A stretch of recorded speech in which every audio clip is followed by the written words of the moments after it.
many of my patients are same-sex female couples, and are same-sex female couples, and for them, I kid everyone, and it's like your only infertility problem is that you're not being exposed to sperm, and the unfortunate part about their situation is that you have to pay for sperm, and while I don't particularly think that that's right, that's how it is at the moment. Luckily, there are FDA-approved sperm banks, and many of them in the United States. The majority of my patients use 3 key sperm banks. One is California Cryobank, one is Fairfax Cryobank, and the other is Seattle Sperm Bank. But there are many other FDA-approved banks, and you can order sperm from any of those. I have an andrology department at my office that will assist you in navigating that whole kind of climate. It's sort of like alphabet soup when you start looking at those catalogs, or you get online. It's IUI, ICI, IVF, ICSI. You know, it's like, oh my gosh, I need some translating instrument to help me figure out what all this is. But the bottom line is, if you're a healthy young woman, and the only reason you're not getting pregnant, that at least you're aware of, is because you're in a same-sex female relationship, then probably you just need a little assistance from someone like me in being able to prepare the sperm specimen for you, placing it up into the uterine cavity, and hopefully, poof, you're pregnant. One of my patients gave me a little doll that said that once. I wish it were that easy. But, by just introducing the sperm up into the uterine cavity at a very time-sensitive area of your menstrual cycle, that time around ovulation, because when the egg is released, it's only fertilizable for a 24-hour period of time. And that's what I explained to my same-sex female couples is, we have to be really accurate about this. We don't have the same luxury as your neighbor who's a heterosexual couple, and they're using their app and they're seeing the smiley face and the blinking face and then the really smiling face. Okay, this is the time we're having intercourse. Well, the problem is when you're paying, let's say $700 to $1,000 for each time you're being exposed to sperm, we want to narrow that down, and we want to make sure that we can just do one insemination rather than having a 3 to 5 day period of time over which you're going to be exposed to sperm, and give you the same opportunity and same chances of getting pregnant as that couple next door. And so with intrauterine inseminations, it's a very, very basic thing. After you've selected your sperm donor, and the people in my office help you, navigate that. They help you in ordering the sperm. They make arrangements for you to have your sperm delivered to my office. They're what we call our spermologists. They're there to, kind of be there when the tank arrives and put your sperm into my liquid nitrogen tanks. They're the ones that will be taking it out of there when it's time for your insemination, getting it all prepared, and then putting it in a little syringe for me so that I can then place it into the uterine cavity. This process is very quick and easy. We do this many times, any day of the year, and I mean that. If you have a positive LH, at home, your positive urinary LH surge that shows that you're going to be ovulating within the next 24 to 36 hours, then you're going to let me know that. Most of my patients have my cell number now, so they can either contact me directly, they contact the office, but they let us know that they had a positive LH this morning before 9 a.m. and I'm coming in the next day for you, whether it be Saturday, Sunday, Memorial Day, Christmas Day, whatever day, okay? Because you need that specialized timing just like your neighbor does, okay? And then basically, okay, so let's put Charlie up there. Because what I try to do is, I've tried to put in after each of the procedure types, a recent couple who's just been successful in this. And the couple that Charlie has graced their life with is a very, very special same-sex female couple. And I wish I had some of the pictures of the parents. They had some gorgeous pictures taken here actually in Chrysler Museum when Becky was pregnant. So this is little Charlie, and I think right now he's about 2, maybe 3 months old. So it can be something so easy as just figuring out the timing of when to expose you to sperm. Now, most times the couples will decide how many times are we going to try this before we're going to move on to something else. And so usually the couples will say, well, I want to at least give this 2 or 3 shots or 2 or 3 tries. And if this isn't successful, then sometimes they'll start using some medication where I can try to get them to ovulate more than maybe 1 egg as you go through the natural cycle and have you ovulate 2 mature eggs, which will increase the odds that the sperm will find at least 1 of them. Also increases the odds that the sperm may be Michael Phelps swimmers and may take all the trophies home and you may have more than 1 baby. So we have to be careful about that. So sometimes couples will move on to a medicated IUI cycle. Nowadays, even when you do that, you're going to increase your pregnancy rates from about 25% per cycle, which is what the IUI in a natural cycle would give you, which is exactly what your neighbor has a chance, 25% chance of conceiving in a natural cycle. When you use a medication, it can increase your chances, depending upon your age, to about 35%. And then some couples say, well, that's not enough for me. I don't want to go through this multiple times. You know, this sperm is expensive, or I'm getting older. What else can I do that is going to give me a higher chance of getting pregnant in a much shorter period of time? Well, that's where this new wonderful little device called the InvCell has come on the scene in the last couple of years.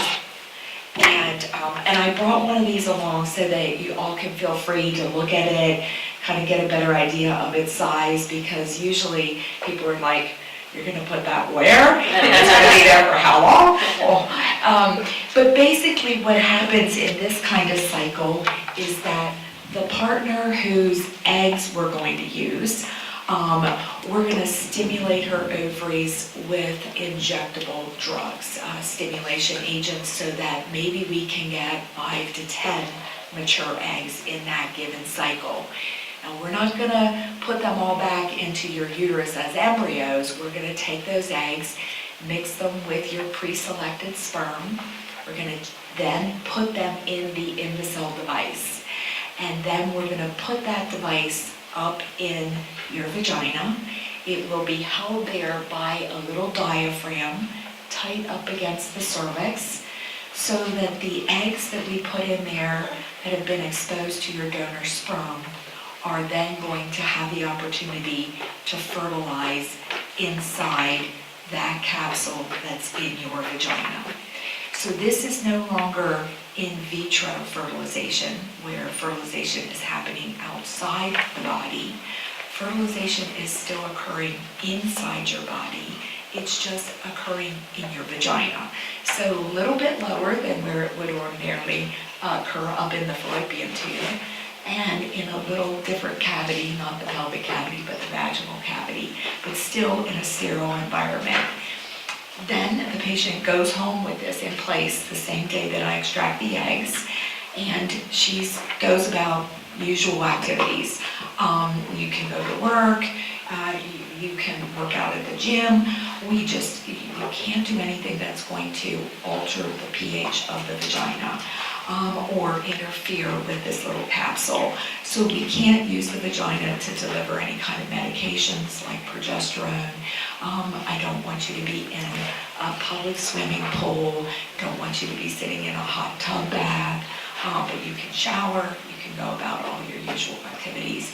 5 days later, you come back for what I call Christmas morning, because this is as exciting, I promise you, for myself and my team as it is for you, because, and I'm getting goosebumps, because we really, really want you to be pregnant. And so I say, this is the present that nobody knows what's in. And it's just like Christmas morning when we were kids. What's in that big present? What are we going to find in there? And so you come in early that day.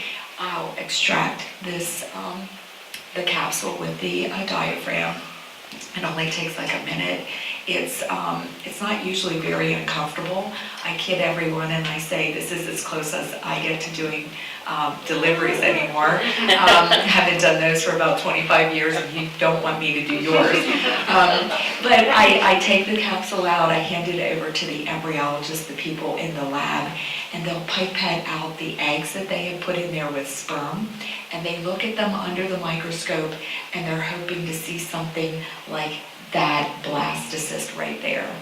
The blastocyst is the stage of development that the embryo should have achieved by day 5 of life.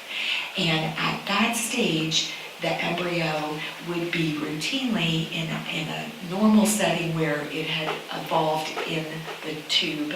It would just be arriving into the uterine cavity. It should be implanting usually within the next day. And so what we do is we see how many blastocysts you have in the imbecile. We grade them, so this is truly their first report card, okay? And we take a picture of them for you. We talk to you about how many you have, what their grades are. We recommend that you transfer a single blastocyst, okay? That's what the American College of OBGYN and the American Society of Reproductive Medicine are recommending these days for day 5 blastocyst transfers, because in women that are under 37, we're getting pregnancy rates in my center that are very similar, if not identical, to what IVF pregnancy rates are in that group, and that's going to be around 70 to 80%. And again, it depends on the quality of the blast that you have. But we take one of those blastocysts, and we then will, this is the fun part, because both of you get to be there. It's not uncomfortable like the egg retrieval would have been had you not been asleep. This part, everybody's awake for.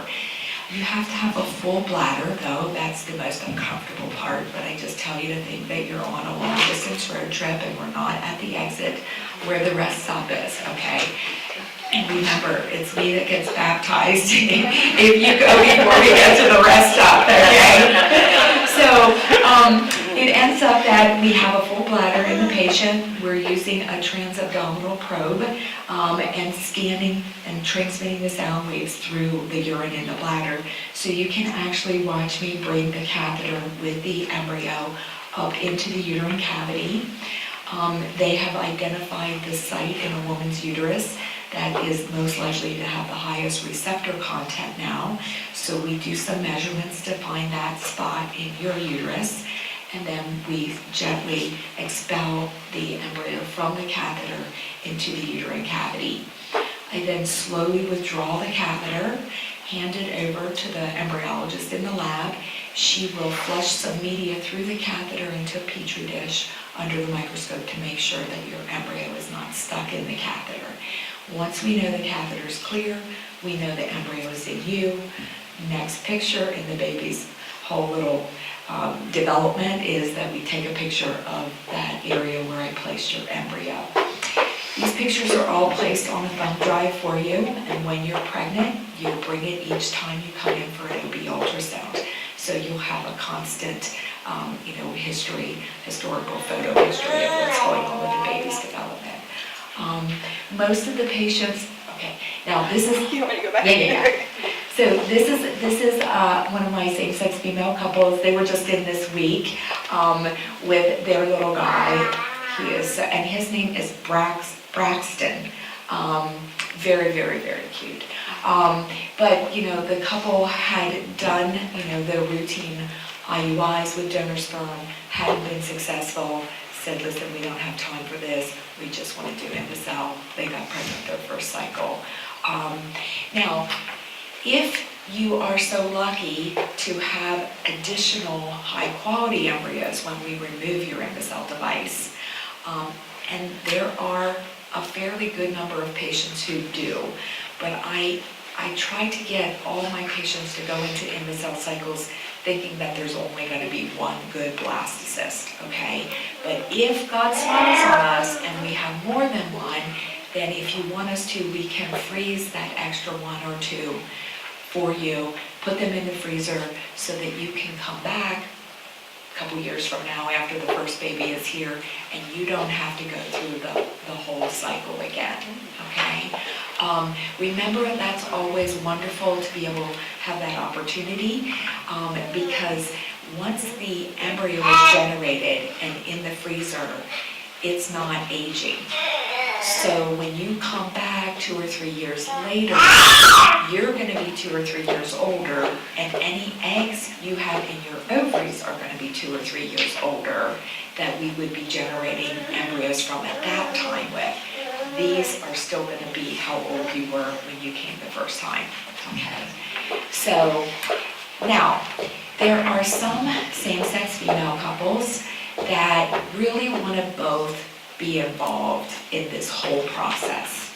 And you're going to be hearing from one of my favorite couples in just a few minutes, where they did just this. They did something called Co-InvCell, and actually they have little Louie, you hear him there, little Louie, who is the first Co-InvCell baby in the country, where we used an egg from one of the mothers, and we put donor sperm with it, and then we generated the embryo through use of the InvCell device, placed it in her vagina, came back in 5 days, had a gorgeous Louis blastocyst, and transferred Louis into the other mom, Nicole's uterus. And Nicole carried Louis. He is here today so that you can meet him. And then Louis decided that he wanted a sibling. So they came back not long ago, and we did this again. And God smiled on them the second time, and Nicole is currently pregnant with Louis' little sister. So, trust me, Nicole is pregnant. She does not look pregnant, and she says she's, tell me this, 7 months. Oh, that's 28 weeks. Yeah. Yeah, I didn't look like that. I wish I had looked like that when I was that far in my pregnancy. But this is what Co-InvCell is. This is what Lindsay was referring to when she's talking about where both couples, both partners are involved. We're using the egg from one and the donor sperm and generating the embryo, putting it into the other mother's uterus. In this unique situation, the genetic mother would by law not be considered the mother, because right now the law considers the woman who gives birth to the child the mother, okay? So that's why what Lindsay and Anna do, these agreements are very, very important. Now, on to, so they're telling me I gotta speed it up. So sorry. So let's go on. Oh, that's Louis, but you're gonna see him, you're gonna see him in a second. Now let's talk about the same-sex male couples. I have to be honest, these are some of my favorite patients, because truly I feel it's so unfair, because they have the biggest hurdle to get their families here. They need eggs, and they need a uterus. And so we have to find an egg donor for them, and then we have to find a gestational carrier for them. Now, some of these couples have decided that just one of the males are going to be the person whose sperm is used, and they will be the genetic parent. But some of them have decided we're going to take the eggs from the donor and split them in half and put the one partner's sperm with half of those eggs and the other partner's sperm with the other half. The embryos that are generated are all kept in the incubator. Now this is IVF, in vitro fertilization. because they have no uterus right now. They have, nobody is there to carry that in the cell device, okay? So we put them in a petri dish in the incubator. We are then generating embryos. While this whole thing is happening with the egg donor, then putting the sperm with the eggs, generating the embryos, we have the gestational carrier at the bottom whose I've taken hormonal control of her menstrual cycle and am now developing her endometrium to be in synchrony developmentally with where that embryo is. So that when I transfer that embryo into her uterine cavity, that embryo thinks that it's in the uterus of the same person that it just came from, okay? And that's how we then get the gestational carriers pregnant. A recent case that I just did with a couple, same-sex male couple from Richmond, they decided that they were going to split the eggs, and both of them were using their sperm. And then what we did is, in that case, we transferred 2 embryos. And we took one from the one sperm and the other from the other sperm, and we placed both of them in, and here they are. So they had a boy and a girl, and this is Talford in blue, and this is Mary Allison in pink, and this is Jason, and this is Terrence. And Terrence's sperm generated the embryo that Talford came from, and Jason's sperm then developed the one that we got the little girl from. So this is a very, very happy couple, and I just got a text from them before I came in there today, and they said, "Good luck, Dr. Robin. Go make those men and women's reality. Go make their dreams a reality today." So this is possible. It just takes a little bit more involvement from somebody like me. Now the next thing, very quickly, I just want to show you is that for our transgendering patients, okay, sometimes we have females that are planning to transgender into males. In those patients, many times they'll come to me before they start their whole hormonal transition, and I'll extract eggs from them, freeze those eggs, so that after the whole transgendering surgery and everything in the future, when they want to have a family, they can still genetically contribute to that because they have their genetic information in the eggs that we stored. And likewise, in the other setting where we have males transgendering into females, they'll come in before they undergo the whole hormonal process, and we'll freeze sperm for them so that the same thing can be done for them in future relationships. So there is now so much new technology that we're able to assist your whole community with.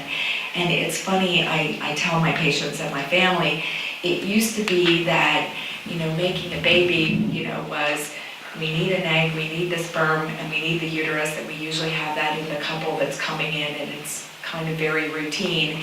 And now when I go into a setting, especially with the LGBTQ community, it's like, okay, whose egg are we going to use, and whose sperm are we going to use, and where are we going to put those embryos? But in the end, what we're doing is we're helping you have your children, we're helping you create your families, and that's what